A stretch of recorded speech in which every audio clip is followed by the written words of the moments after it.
श्री सीतानाथ समारंभां श्रीरामाचार्य मध्यमाम् अस्मदाचार्य पर्यन्तां वन्दे श्री गुरु परंपरां। ध्यान मूलम गुरोर्मूर्ति पूजा मूलम गुरुपदम मंत्र मूलम गुरोर्वाक्यम मोक्ष मूलम गुरु कृपा। प्रेम से बोले श्री सद्गुरुदेव भगवान की जय। श्री अयोध्यानाथ सरकार की जय। आप सभी को रघुनाथ दास की तरफ से सादर जय श्री राम, जय श्री राम, जय श्री राम। मैं आज एक नए सत्संग लेकर के आया हूँ जिसका विषय है सर्वश्रेष्ठ क्या है, पूजा पाठ या नाम जाप। तो इसमें सर्वश्रेष्ठ क्या है इसी के विषय में मैं लेकर के चर्चा करने के लिए आया हूँ। कई भक्त लोग कहते हैं कि महाराज जी हम पहले हनुमान चालीसा पाठ करते थे, श्री रामचरितमानस का पाठ करते थे, गीता जी का पाठ करते थे, भागवत जी का पाठ करते थे, तो वो छोड़ करके नाम जाप करें या पाठ को करते रहें। तो देखिए आप सभी से निवेदन है कि नाम जाप करते करते करते करते करते यदि मन में उच्चाटन होने लगे, उच्चाटन क्रिया हो जाए, तो आप नाम जाप के बाद आप हनुमान चालीसा कर सकते हैं, श्री रामचरितमानस का पाठ कर सकते हैं, श्रीमद् भागवत जी के पाठ कर सकते हैं, आदि आदि ग्रंथों का आप स्वाध्याय कर सकते हैं। क्योंकि एक ही कार्य करने से मन में कभी कभी उच्चाटन हो जाती है, मन उब जाता है। तो क्या करें, जैसे प्रातःकाल हम स्नान कर लिए, स्नान करने के पश्चात ठाकुर जी की सेवा भोग राग लगा लिए, ठाकुर जी की सेवा हो गई तो कुछ देर तक हम मंत्र जाप करें। गुरु जी के जो प्रदत्त मंत्र है उस गुरु मंत्र का एक शुद्ध आसन पर बैठ करके आचमन करके करन्यास हृदय न्यास करके सुंदर गुरु जी के द्वारा प्रदत्त मंत्र का हम जाप करें। गुरु मंत्र जब जाप आप कर लिए, अब वो भी कितने मंत्र जाप करना है, जैसे जितने अक्षर के गुरु मंत्र हो। राम जी के मंत्र खड़ाक्षर मंत्र हैं, तो 6 अक्षर वाले मंत्र हैं, तो कम से कम 6000 गुरु मंत्र का जाप करना चाहिए। यदि आप शिव जी के भक्त हैं, शिव जी के मंत्र का जाप करते हैं, तो पंचाक्षरी मंत्र होता है, तो उस पंचाक्षरी को कम से कम 5000 जाप करना चाहिए गुरु मंत्र को। तत्पश्चात गुरु मंत्र जाप करने के बाद आप नाम जाप अहर्निश कर सकते हैं सतत। अब नाम जाप करते करते करते करते कभी मन उब जाता है, उच्चाटन क्रिया हो जाती है, उसके लिए क्या करें, आप हनुमान चालीसा का पाठ करिए, श्री गीता जी का पाठ करिए, श्री रामचरितमानस का पाठ करिए, आदि आदि ग्रंथों का पाठ करिए। क्योंकि पाठ करना क्या है, स्व अध्याय, अर्थात अपना स्वयं का अध्ययन करना, यही स्वाध्याय है। तो स्वाध्याय हर साधक को, हर भक्त को नित्य करना चाहिए। स्वाध्याय में बड़े ही आत्मबल की प्राप्ति होती है स्वाध्याय करने से। क्योंकि भगवान जो है, क्या गीता जी की आप बात कर लीजिए, तो गीता जी में भगवान स्वयं विराजमान है। जब अर्जुन जो है अपने कर्म से विचलित हो रहे थे, तो अर्जुन को 18 अध्याय तक स्वकर्म में लगाने के लिए श्री कृष्णचंद्र जी अपने श्री मुखारबिंद से 40 मिनट में ही 18 अध्याय श्रवण करा दिए, वो भी रणभूमि क्षेत्र के मध्य में, इतनी भीड़ पर। तो ये भगवान के वाणी से निकली हुई स्वयं साक्षात भगवान स्वरूप हैं। और श्री रामचरितमानस की यदि आप पाठ कर रहे हैं, तो श्री रामचरितमानस जो है भगवान का ही वांग्मय है। हमारे गुरुजन कहते हैं कि बाल कांड प्रभु पाँव अयोध्या कटी मनमोहे, उदर बन्यो आरण्य हृदय किष्किंधा सोहे, सुंदर ग्रीव मुखार बिन लंका कही गायो, जहाँ सकल निशाचर मुख में समाये। सुंदर लंका कांड मुखारबिंद भगवान के, उत्तर कांड शीश प्रभु, यही विधि तुलसीदास मन, आदि अंत लव देखिए श्रीमन मानस राम की। ये भी भगवान का विग्रह स्वरूप है। वाल्मीकि रामायण में श्री वाल्मीकि जी कहते हैं कि रामस्य नाम रूपम च लीला धाम परात्परम, एतत् चतुष्टयम नित्यम सच्चिदानंद विग्रहम। जिस ग्रंथ में नाम रूप लीला धाम 4 चीज वर्णन किया गया हो, वह ग्रंथ ही नहीं है, वो साक्षात सच्चिदानंद स्वरूप विग्रह स्वरूप है।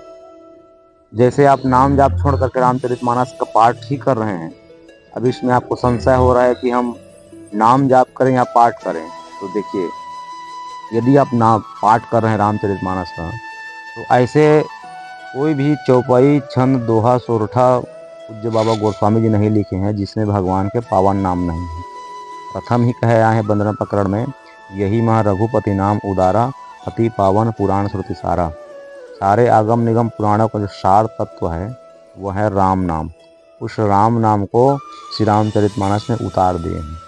प्रत्येक चौपाई में, प्रत्येक दोहे में, प्रत्येक सोरठे में, छंद में, श्लोक में, आदि आदि जितने गोस्वामी जी छंद इसमें उपयोग किए हैं, उन सभी में परम पूज्य गोस्वामी तुलसीदास जी महाराज राकार, माकार, साकार और ताकार को जोड़ दिए हैं। तो पाठ भी यदि आप कर रहे हैं तब भी आप नाम जाप ही कर रहे हैं, और पाठ करने से तो आपको 4 चीज़ की प्राप्ति हो ही जाती है। जिसमें जिस ग्रंथ में नाम है, रूप है, लीला है और धाम है, तो पाठ करने से ये चार चीज़ों की प्राप्ति आपको स्वतः हो जाती है। तो नाम जाप भी वही फल प्रदान करने वाला है और पाठ भी वही फल प्रदान करने वाला है। आप चाहे हनुमान चालीसा का पाठ करिए, तो हनुमान चालीसा में भी जितने भी गोस्वामी तुलसीदास जी महाराज चौपाई या दोहे लिख दिए हैं, उस सब में भगवान का ही पावन नाम है। यदि आप गीता जी का पाठ करते हैं तो गीता जी में भी भगवान की वाणी है, वाणी मुखारविंद से गीता जी की प्राकट्य हुई है। तो गीता जी की भी आप पाठ कर रहे हैं तब भी समझिए कि अब नाम जाप की फल की प्राप्ति होगी, धाम की प्राप्ति होगी, रूप की प्राप्ति होगी।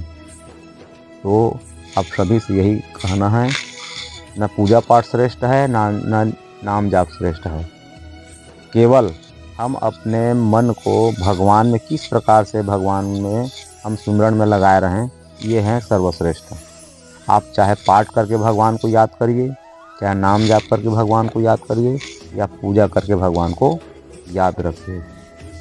प्रधानता है भगवान को याद रखना हर स्थिति में, चाहे सुख हो, दुख हो, जय हो, पराजय हो, मान हो, अपमान हो, लाभी हो, हर स्थिति में भगवान को सतत याद करना ही सर्वश्रेष्ठ भजन है और सर्वश्रेष्ठ साधना है।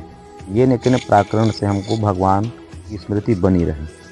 आप चाहे कुछ भी कार्य कर रहे हैं, यदि कार्य करते करते भी यदि भगवान को आप स्मरण करते हैं, याद रखे हैं, तो भी आपको सर्वश्रेष्ठ भजन है, साधन है। तो प्रधानता है हम चाहे पूजा करके भगवान को याद करें, पाठ करके भगवान को याद करें, या नाम जाप करके भगवान को याद करें, या मंत्र को जाप करके भगवान को याद करें। ये सब भगवान को याद स्मृति करने के लिए सब साधन बताए गए हैं। पूजा भी अंग है साधन, तो पूजा करके हम भगवान को याद कर रहे हैं, स्वरूप को देख रहे हैं, स्वरूप को स्पर्श कर रहे हैं, आरती घुमा रहे हैं, फूल तुलसी अर्पण कर रहे हैं, पुष्प चढ़ा रहे हैं, धूप बत्ती दिखा रहे हैं, आदि आदि पूजा का अंग कर रहे हैं। तो ये प्रधानता यही है कि हम भगवान को याद कर रहे हैं। पाठ भी कर रहे हैं तभी भगवान की स्मृति बनी हुई है। तो प्रधानता है भगवान की स्मृति बनी रहना, भगवान को याद करते रहना, यही सर्वश्रेष्ठ साधन है और भजन है। हाँ, इस कलयुग में नाम जाप को श्रेष्ठ माना गया है, क्योंकि भगवान के नाम जाप करते करते करते जो भगवान का जो विग्रह स्वरूप है वो आपके हृदय में स्वतः हो चले आते हैं। इसलिए नाम को सर्वोपरि कहा गया है। पाठ इसलिए किया जाता है ताकि हम एक चीज करते करते एक ही कार्य को करते करते कभी मन में उच्चाटन हो जाती है। इस हेतु से इस सबको लिया जाता है समय दे करके। जैसे 1 घंटा नाम जाप कर लिए तो मन में कभी उच्चाटन हो जाए तो आप पाठ में बैठ जाइए। पाठ करते करते करते करते करते करते फिर मन इधर उधर विचलित होने लगे तो आप फिर ठाकुर जी की सेवा में जुड़ जाइए। ठाकुर जी की सेवा से फिर इधर उधर मन भटकने लगे तो फिर आप दूसरे कार्य में जुड़ जाइए। अर्थात ये न किन प्रकरण भगवान में लगे रहना, भगवान की स्मृति में लगे रहना, यही सर्वश्रेष्ठ साधन है, यही सर्वश्रेष्ठ भजन है। जिस कार्य को करने में संसार की स्मृति आए, संसार याद आए, तो वो कार्य को न करें, दूसरा फिर कार्य करें। जैसे नाम जाप हम कभी कभी करते हैं और संसारिक कार्य फिर धीरे धीरे धीरे धीरे धीरे हमारे छवि में दिखाई पड़ती है, तो आप घबराइए नहीं, क्योंकि हम लोग अनेक जन्म से संसार में फंसे हुए हैं, अनेक जन्म से। पुनरपि जननम पुनरपि मरणम पुनरपि जननी जठरे शयनम।